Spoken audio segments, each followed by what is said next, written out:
তো আমাদের আজকের বিষয় হলো আর্টিফিশিয়াল ইন্টেলিজেন্স বা কৃত্রিম বুদ্ধিমত্তা। আর্টিফিশিয়াল ইন্টেলিজেন্স সম্পর্কে সবারই কম বেশি ধারণা আছে।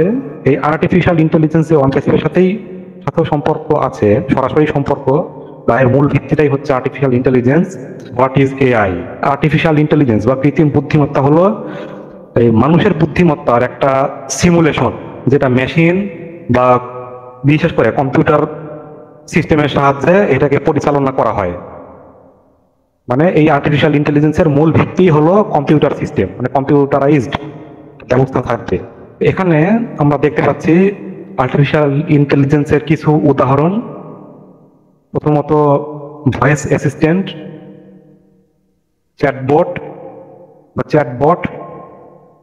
Social media, bank, facial recognition, cars, e commerce, health care, search algorithm, fraud prevention, navigation, robotics, smart speakers, AI health care, three autocorrect, video game, navigation, analytics, assistive technology, automation, machine learning, Google assistant and camera, আর সবার শেষে আছে speech recognition.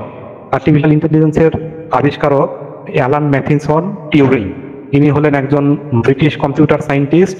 তিনি 1912 সালে জন্মগ্রহণ করেন আর 1954 সালে মারা যান। এআই বিষয়ে যে মূল ভিত্তি বা ধারণা, এই ধারণাটা উনি ইউনিভার্সাল টিউরিং মেশিন কম্পিউটার থেকে তার টিউরিং মেশিন, মানে ওই টেকনোলজির প্রথম নাম ছিল টিউরিং মেশিন।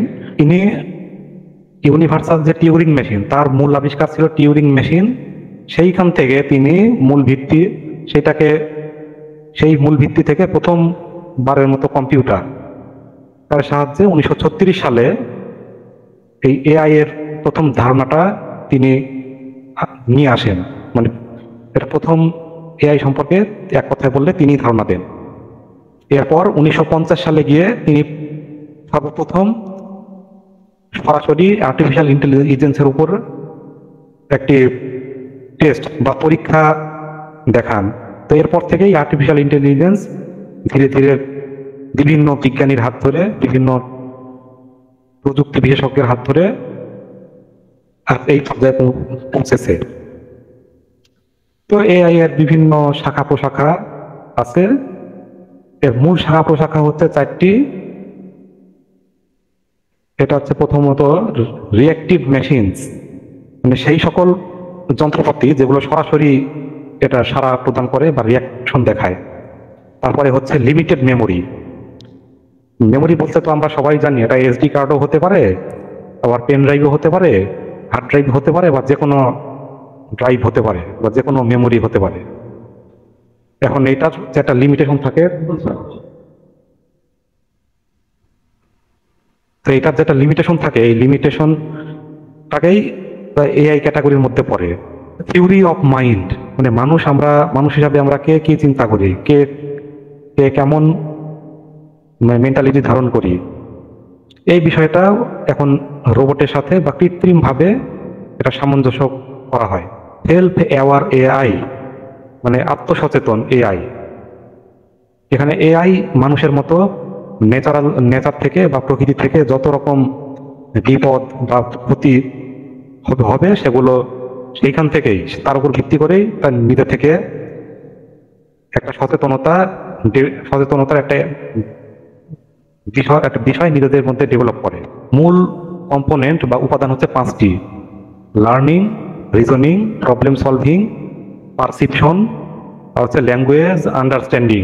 এখানে আর্টিফিশিয়াল ইন্টেলিজেন্সের অনেকগুলো ব্যবহার এখানে দেখানো হয়েছে: health care, automobile, finance, surveillance, social media, entertainment, education, space exploration, gaming, robotics, agriculture, e commerce.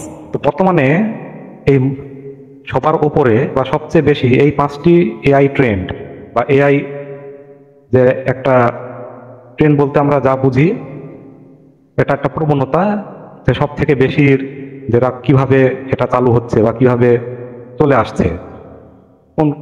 এই টপ 5 এআই ট্রেন্ড হচ্ছে প্রথমত computer vision set to grow.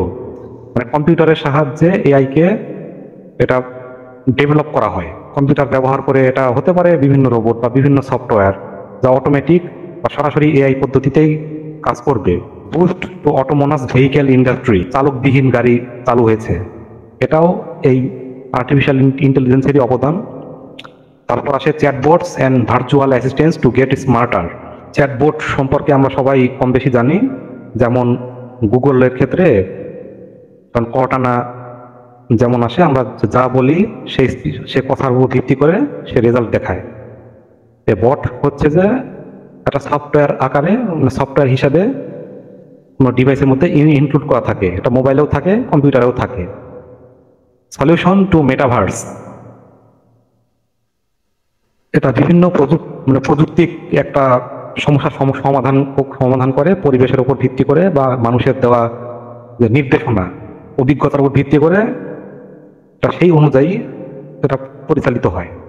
আর সবার শেষে আছে ইমপ্রুভড ল্যাঙ্গুয়েজ মডেলিং, মানে ভাষা আদান প্রদান, বিশেষ করে ভাষাতে আমরা অনুবাদ, বিভিন্ন ভাষার অনুবাদ।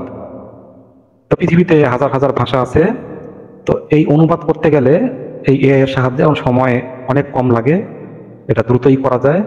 তো এখন আমরা জেনে নিব কানেকশন অন প্যাসিভ আর হচ্ছে এআই এর মধ্যে কানেকশন কি।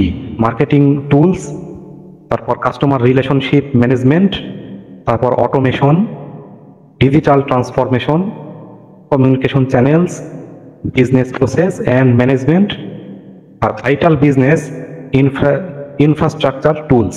অন প্যাসিভ হচ্ছে এআই প্রযুক্তির সাহায্যে তার নিজস্ব একটা অ্যালাইনমেন্ট বা কার্যপদ্ধতি বা কার্যক্রম এটা সিমুলেট করেছে, যেটা পুরো এটা ইন্টারন্যাশনালি একটা ওভারঅল একটা বিজনেস মেথোডোলজি, যেটা একজন ব্যক্তিকে সরাসরি তার নির্দিষ্ট একটি বিষয়ের উপরে যেটা নির্দিষ্ট বিষয় দিয়ে শুরু করতে পারে। মানে কোনো ব্যক্তি অন প্যাসিভের সাহায্যে সরাসরি একটা নির্দিষ্ট বিষয় থেকে শুরু করতে পারে। অন প্যাসিভের যে এআই সিস্টেম, এটা আমাদের বর্তমান যে বিজনেস স্ট্র্যাটেজি, বিজনেস ফ্রেমওয়ার্ক, এই কমার্শিয়াল সব বিষয়কে একসাথে সমন্বয় করে নতুন ব্যয় ব্যবস্থার এটা উদ্ভাবন করে।